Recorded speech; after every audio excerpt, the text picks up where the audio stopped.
నల్గొండ జిల్లా నకరేకల్లో ఎమ్మెల్యే వేముల వీరేశం పర్యటించారు. జిల్లా ఉన్నత పాఠశాలలో స్వచ్ఛదనం పచ్చదనం కార్యక్రమాన్ని ప్రారంభించారు. ప్రతి వ్యక్తి మొక్కలు నాటాలని ఎమ్మెల్యే పిలుపునిచ్చారు. ఇక మొక్కలు నాటడంతో పాటు వాటి సంరక్షణను చూసుకోవాలని వెల్లడించారు. ఇంటి పరిసర ప్రాంతాలను పరిశుభ్రంగా ఉంచుకోవాలని ఎమ్మెల్యే సూచించారు.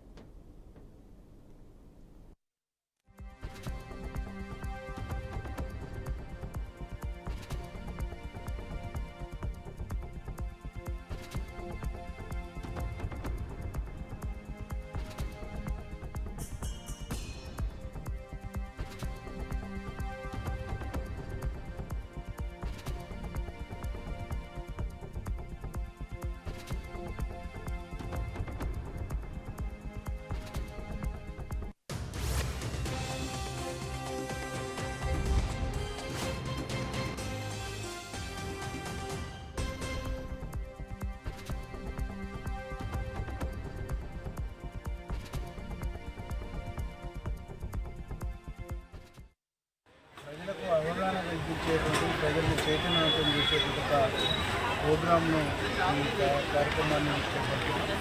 దీని ఒక ట్రయల్ లాగా ఈ 5 రోజులకే పరిమితం కాకుండా గ్రామాలని పట్టణాలని ఎక్కడికక్కడ కాన్సన్ట్రేషన్ చేసి మా ప్రజాప్రతినిధులు కాంగ్రెస్ పార్టీ నాయకులు అందరూ కూడా ప్రభుత్వం తీసుకున్నటువంటి ప్రతిష్టాత్మకమైనటువంటి కార్యక్రమాన్ని సక్సెస్ఫుల్ చేయడానికి మేము ముందుకు పోతా ఉన్నాం.